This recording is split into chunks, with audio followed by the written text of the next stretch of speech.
ఇప్పుడు మనం ప్రతిరోజు కూడా బియ్యం అనేది వాడుతూనే ఉంటాం కాబట్టి ఎక్కువ నిల్వ చేసుకుంటూ ఉంటాము. తెచ్చుకునేటప్పుడు బానే ఉంటాయి గానీ బియ్యం, కొన్ని రోజుల తర్వాత పురుగు పట్టేసి చాలా త్వరగా పాడైపోతూ ఉంటాయి. ఇలా బియ్యం అనేవి ఎన్ని రోజులైనా పాడైపోకుండా ఉండాలంటే సింపుల్‌గా ఇలా ట్రై చేయండి. ఒక టిష్యూ పేపర్‌ని తీసుకొని ఇందులోన ఒక అర టీ స్పూన్ వరకు కూడాను పసుపు, అలాగే ఒక 10, 15 వరకు కూడాను మిరియాలను వేసుకోండి. తరువాత ఇలా మీకు ఎన్ని కావాలో అన్నిటిని కూడాను కొద్దిగా దారంతో కట్టేసుకొని తయారు చేసుకోండి.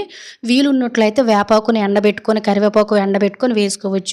కానీ అందరికీ కూడా సిటీలో ఉండేవారికి అవైలబుల్‌గా ఉండదు కదండీ వేపాకు. సో, అటువంటి వారు బియ్యం అనేది పురుగు పట్టకుండా ఎక్కువ రోజులు నిల్వ చేసుకోవాలనుకునేటప్పుడు బియ్యం తెచ్చుకునేటప్పుడు మనం ఈ విధంగా తయారు చేసి పెట్టేసుకున్నామనుకోండి, బియ్యం అనేవి అస్సలు పాడైపోకుండా ఉంటాయి. అలాగే బియ్యము మూట అనేది ఓపెన్‌గా ఉండిపోకుండా, గాలి అనేది వెళ్ళిపోకుండా ఇటువంటి ఒక గాజుతోటి మనం సింపుల్‌గా నాటులా పెట్టుకున్నామనుకోండి, తీసి వేసుకోవడానికి చాలా బావుంటుంది.